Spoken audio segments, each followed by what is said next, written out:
कुशधरं देवं वन्देऽहं गणनायकम्। मूषकोत्तममारुह्य देवासुरमहाहवे योद्धुकामं महावीर्यं वन्देऽहं गणनायकम्। यक्षकिन्निरगन्धर्वक्ष सिद्धविद्याधरैः सदा स्तूयमानं महाबाहुं वन्देऽहं गणनायकम्।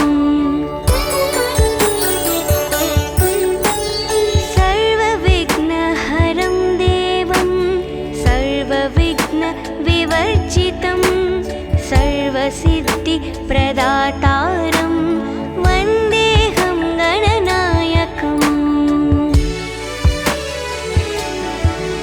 गणाष्टकमिदं पुण्यं यः पठे सततं नरः सिद्ध्यन्ति सर्वकार्याणि विद्यावान् धनवान् भवेत्।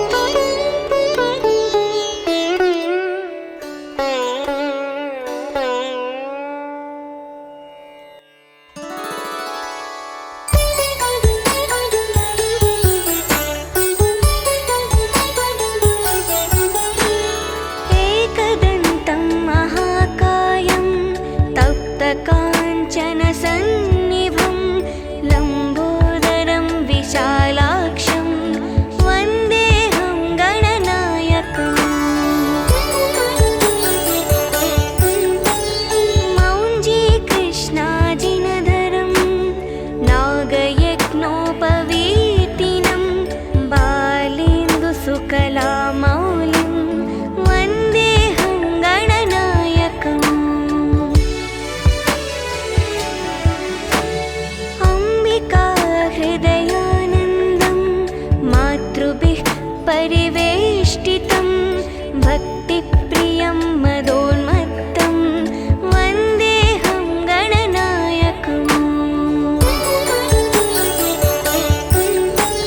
चित्ररत्नविचित्राङ्गं चित्रमालाविभूषितं चित्ररूपधरं देवं वन्देऽहं गणनायकम्। गजवक्त्रं सुरश्रेष्ठं कर्णचामरभूषितं पाशाङ्कुशधरं देवं वन्देऽहं गणनायकम्।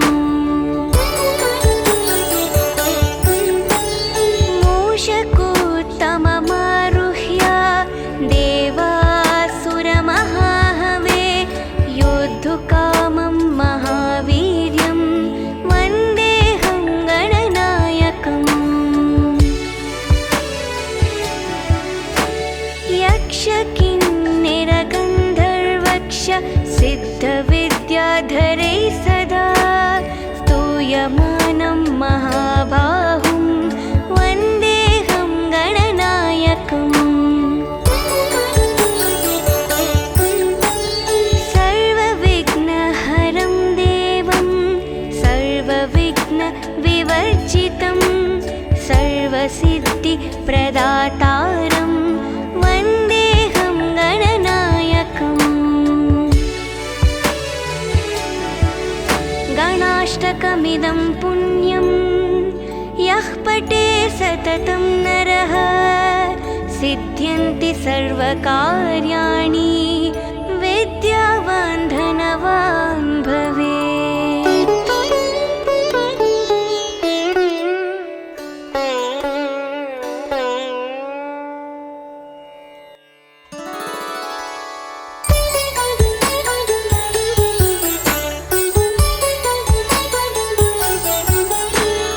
एकदन्तं महाकायं तप्तकाञ्चनसन्निभं लम्बोदरं विशालाक्षं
कर्णचामरभूषितं पाशाङ्कुशधरं देवं वन्देऽहं गणनायकम् मूषकोत्तममारुह्य देवासुरमहाहवे योद्धुकामं महावीर्यं वन्देऽहं गणनायकम् यक्षकिन्निरगन्धर्वक्ष सिद्धविद्याधरैः सदा स्तूयमानं महाबाहुं वन्देऽहं गणनायकम् सर्वविघ्नहरं देवं सर्वविघ्नविवर्जितं सर्वसिद्धिप्रदातारं वन्देऽहं गणनायकम् गणाष्टकमिदं पुण्यं यः पठे सततं नरः सिद्ध्यन्ति सर्वकार्याणि विद्यावान् धनवान् भवेत्।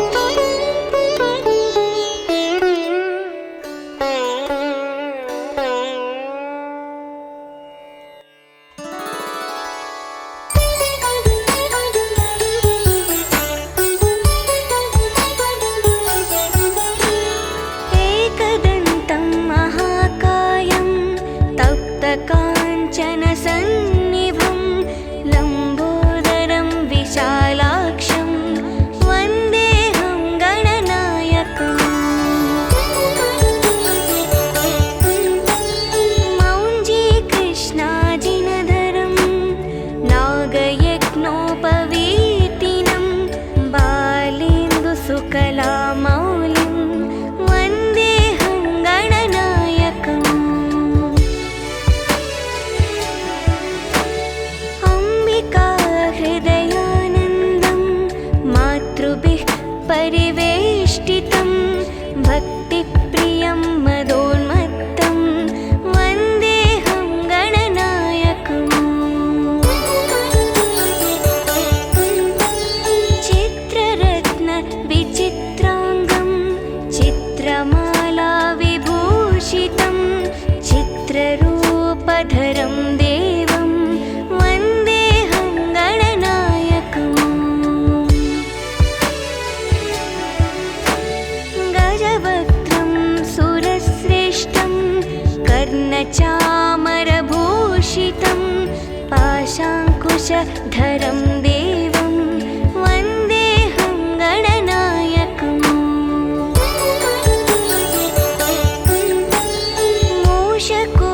मूषकोत्तममारुह्य देवासुरमहाहवे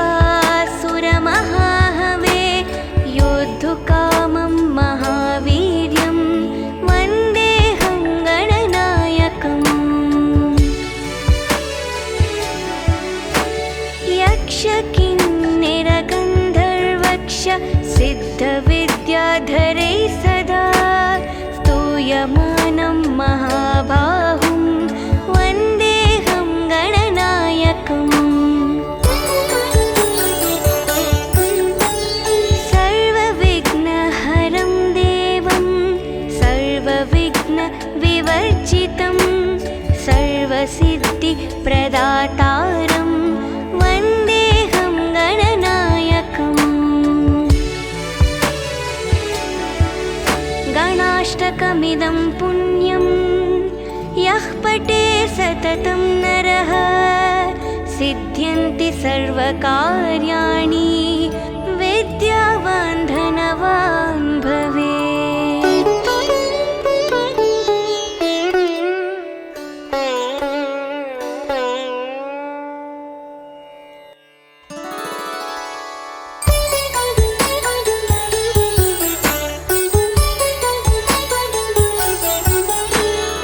एकदन्तं महाकायं तप्तकाञ्चनसन्निभं लम्बोदरं विशालाक्षं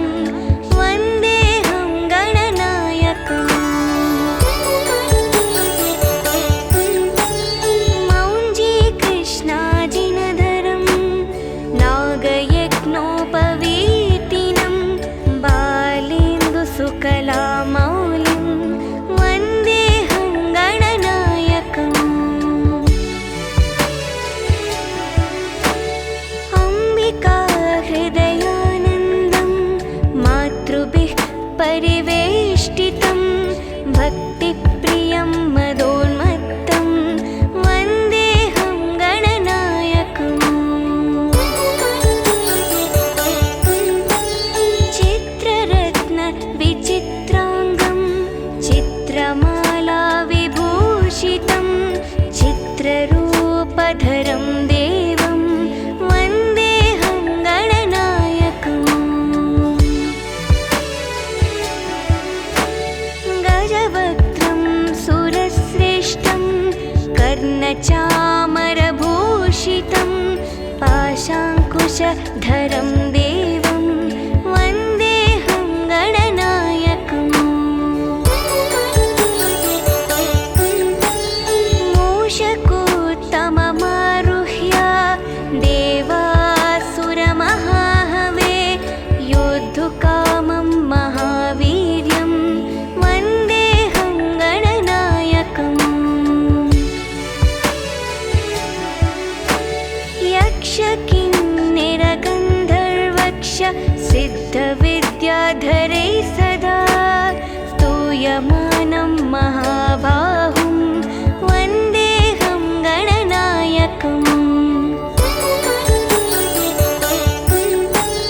सर्वविघ्नहरं देवं सर्वविघ्नविवर्जितं सर्वसिद्धिप्रदातारं वन्देऽहं गणनायकम्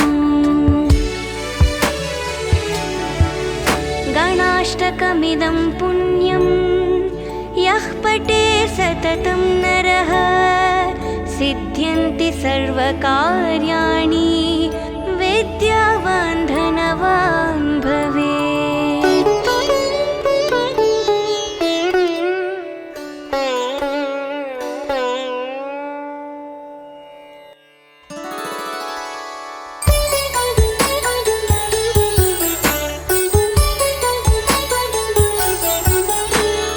एकदन्तं महाकायं तप्तकाञ्चनसन्निभं लम्बोदरं विशालाक्षं वन्देऽहं गणनायकम्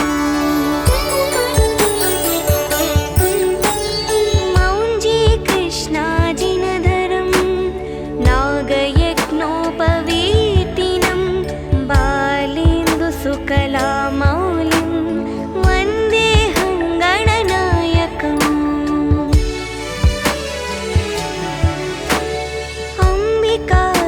अम्बिकाहृदयानन्दं मातृभिः परिवेष्टितं भक्तिप्रियं मदोन्मत्तं वन्देऽहं गणनायकम् चित्ररत्नविचित्राङ्गं चित्रमालाविभूषितं चित्ररूपधरं देवं वन्देऽहं गणनायकम् गजवक्त्रं सुरश्रेष्ठं कर्णचामरभूषितं पाशाङ्कुशधरं देवं वन्देऽहं गणनायकम्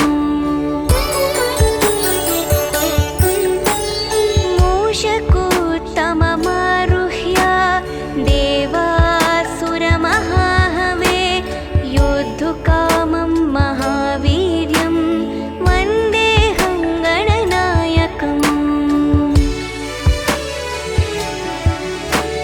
यक्षकिन्निरगन्धर्वक्ष सिद्धविद्याधरैः सदा स्तूयमानं महाबाहुं वन्देऽहं गणनायकम् सर्वविघ्नहरं देवं सर्वविघ्नविवर्जितं सर्वसिद्धिप्रदातारं वन्देऽहं गणनायकम् गणाष्टकमिदं पुण्यं यः पठे सततं नरः सिद्ध्यन्ति सर्वकार्याणि विद्यावान् धनवान् भवेत्।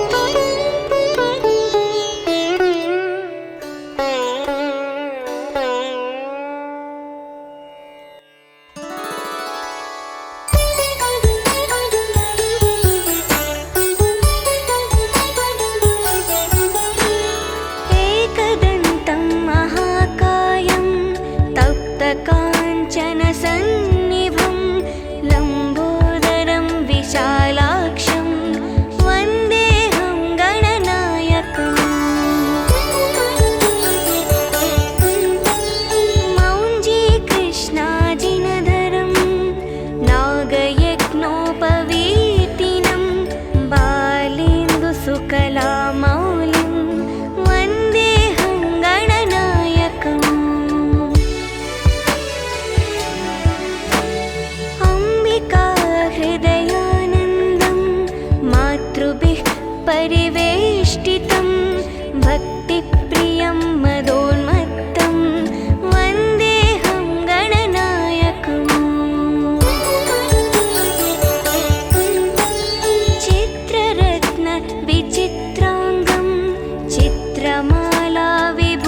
कर्णचामरभूषितं पाशाङ्कुशधरं देवं वन्देऽहं गणनायकम्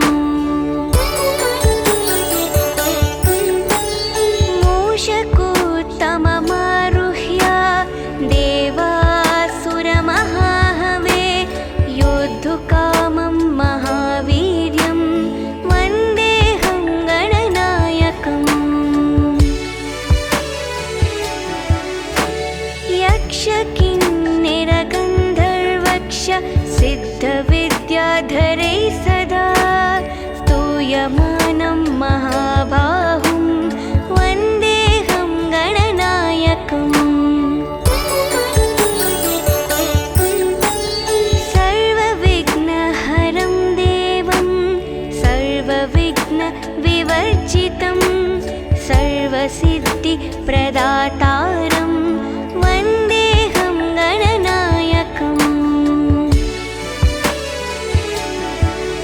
गणाष्टकमिदं पुण्यं यः पठे सततं नरः सिद्ध्यन्ति सर्वकार्याणि विद्यावान् धनवान् भवेत्।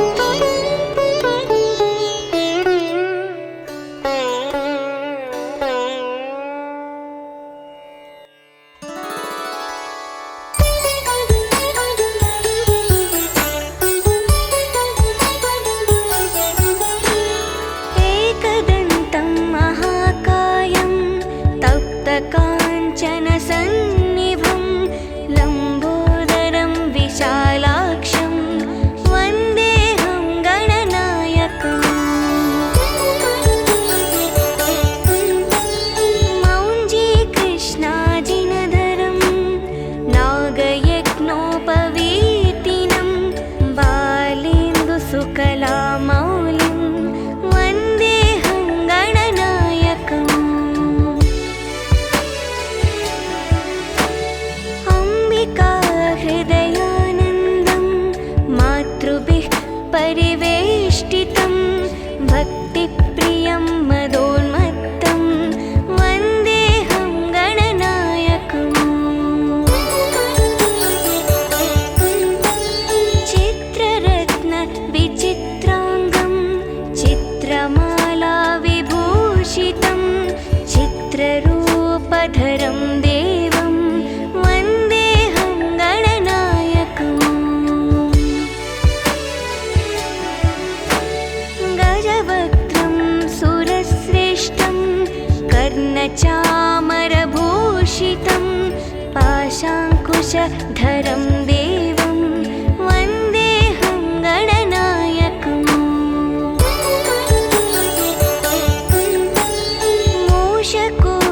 मूषकोत्तममारुह्य देवासुरमहाहवे योद्धुकामं महावीर्यं वन्देऽहं गणनायकम् यक्षकिन्निरगन्धर्वक्ष सिद्धविद्याधरै सदा स्तूयमानं महाबाहुं वन्देऽहं गणनायकम् सर्वविघ्नहरं देवं सर्वविघ्नविवर्जितं सर्वसिद्धिप्रदातारं वन्देऽहं गणनायकम् गणाष्टकमिदं पुण्यं यः पठे सततं नरः सिद्ध्यन्ति सर्वकार्याणि विद्यावान् धनवान् भवेत्।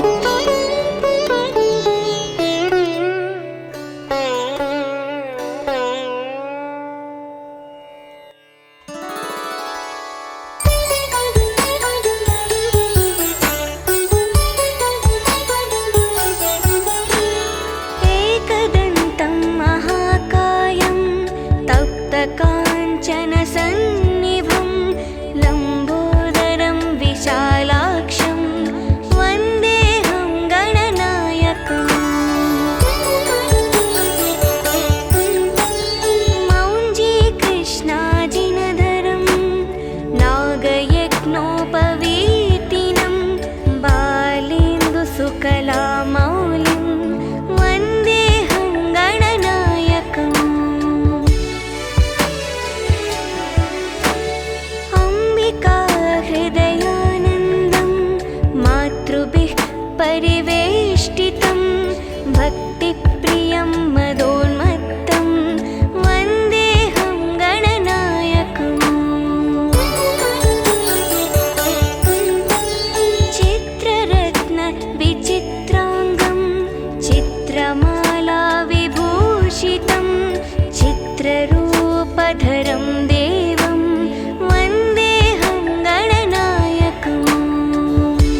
गजवक्त्रं सुरश्रेष्ठं कर्णचामरभूषितं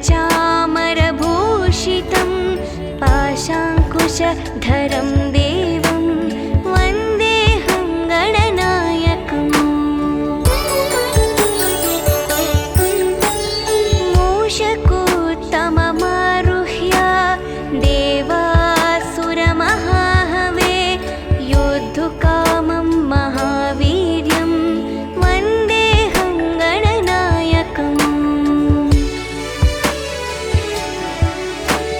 यक्षकिन्निरगन्धर्वक्ष सिद्धविद्याधरैः सदा स्तूयमानं महाबाहुं वन्देऽहं गणनायकम् सर्वविघ्नहरं देवं सर्वविघ्नविवर्जितं सर्वसिद्धिप्रदातारं वन्देऽहं गणनायकम् गणाष्टकमिदं पुण्यं यः पठे सततं नरः सिद्ध्यन्ति सर्वकार्याणि विद्यावान् धनवान् भवेत्।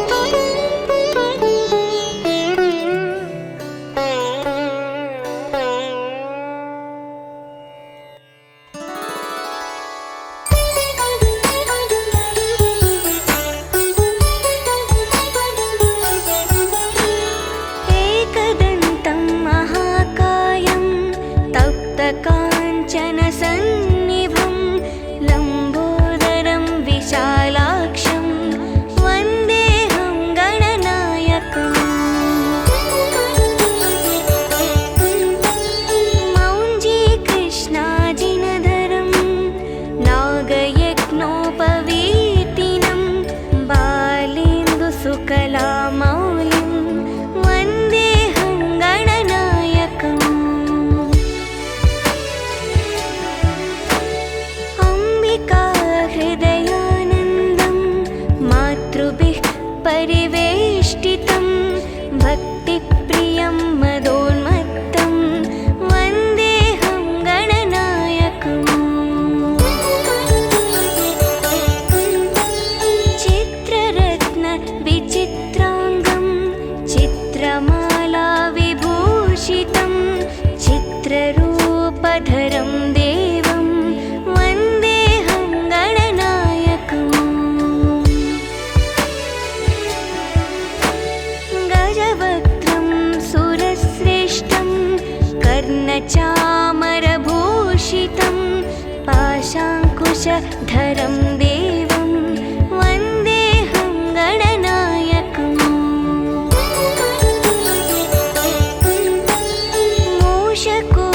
मूषकोत्तममारुह्य देवासुरमहाहवे योद्धुकामं महावीर्यं वन्देऽहं गणनायकम् यक्षकिन्निरगन्धर्वक्ष सिद्धविद्याधरैः सदा स्तूयमानं महाबाहुं वन्देऽहं गणनायकम् सर्वविघ्नहरं देवं सर्वविघ्नविवर्जितं सर्वसिद्धिप्रदातारं वन्देऽहं गणनायकम् गणाष्टकमिदं पुण्यं यः पठे सततं नरः सिद्ध्यन्ति सर्वकार्याणि विद्यावान् धनवान् भवेत्।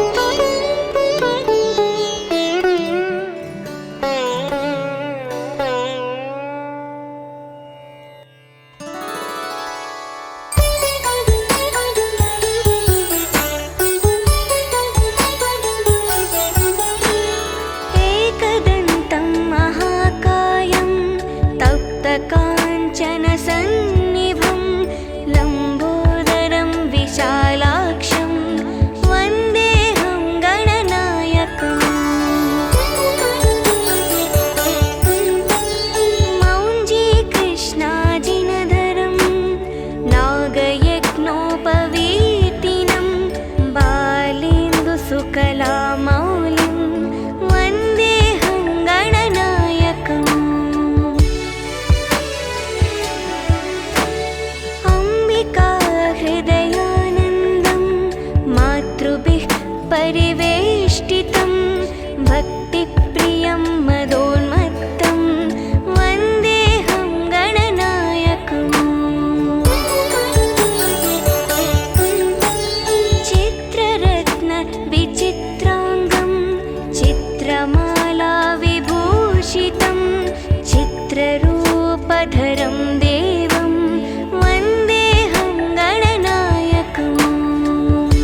कर्णचामरभूषितं पाशाङ्कुशधरं देवं वन्देऽहं गणनायकम् मूषकोत्तममारुह्य देवासुरमहाहवे योद्धुकामं महावीर्यं वन्देऽहं गणनायकम् यक्षकिन्निरगन्धर्वक्ष सिद्धविद्याधरैः सदा स्तूयमानं महाबाहुं वन्देऽहं गणनायकम् सर्वविघ्नहरं देवं सर्वविघ्नविवर्जितं सर्वसिद्धिप्रदातारं वन्देऽहं गणनायकम् गणाष्टकमिदं पुण्यं यः पठे सततं नरः सिद्ध्यन्ति सर्वकार्याणि विद्यावान् धनवान् भवेत्।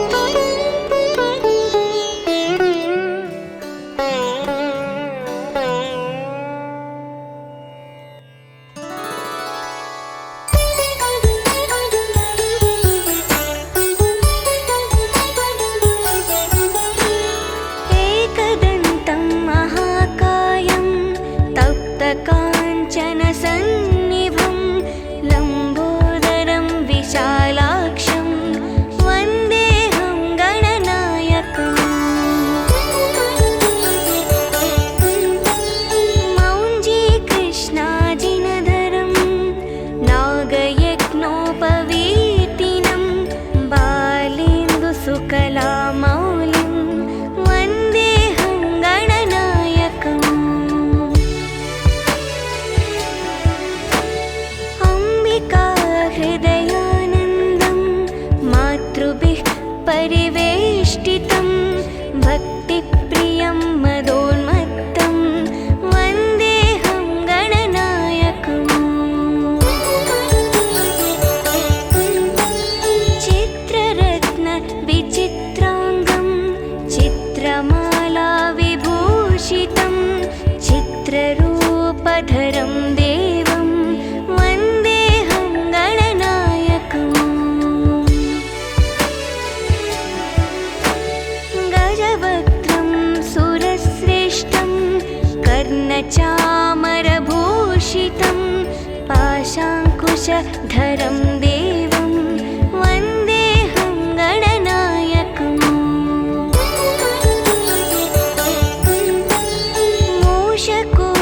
मूषकोत्तममारुह्य देवासुरमहाहवे योद्धुकामं महावीर्यं वन्देऽहं गणनायकम् यक्षकिन्निरगन्धर्वक्ष सिद्धविद्याधरैः सदा स्तूयमानं महाबाहुं वन्देऽहं गणनायकम् सर्वविघ्नहरं देवं सर्वविघ्नविवर्जितं सर्वसिद्धिप्रदातारं वन्देऽहं गणनायकम्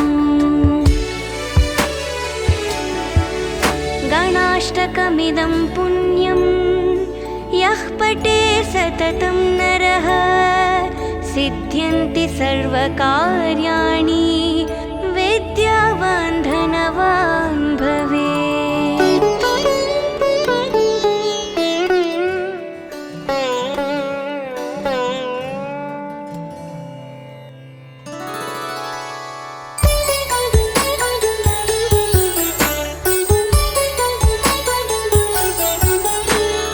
एकदन्तं महाकायं तप्तकाञ्चनसन्निभं लम्बोदरं विशालाक्षं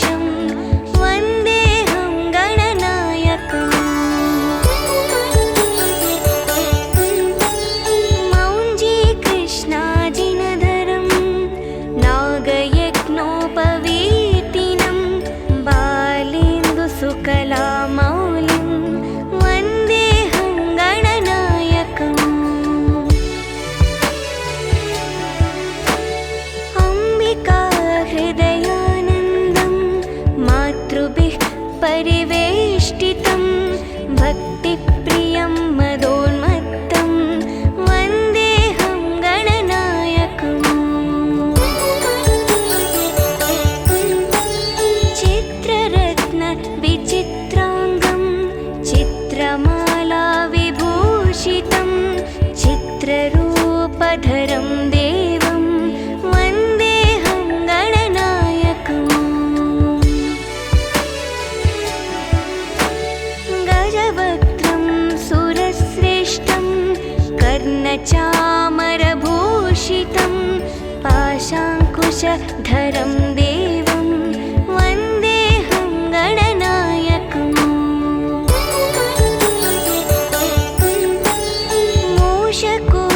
मूषकोत्तममारुह्य देवासुरमहाहवे योद्धुकामं महावीर्यं वन्देऽहं गणनायकम् यक्षकिन्निरगन्धर्वक्ष सिद्धविद्याधरैः सदा स्तूयमानं महाबाहुं वन्देऽहं गणनायकम्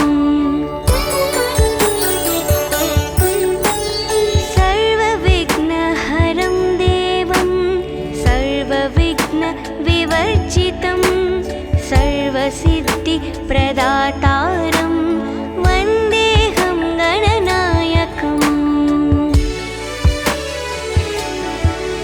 गणाष्टकमिदं पुण्यं यः पठे सततं नरः सिद्ध्यन्ति सर्वकार्याणि विद्यावान् धनवान् भवेत्।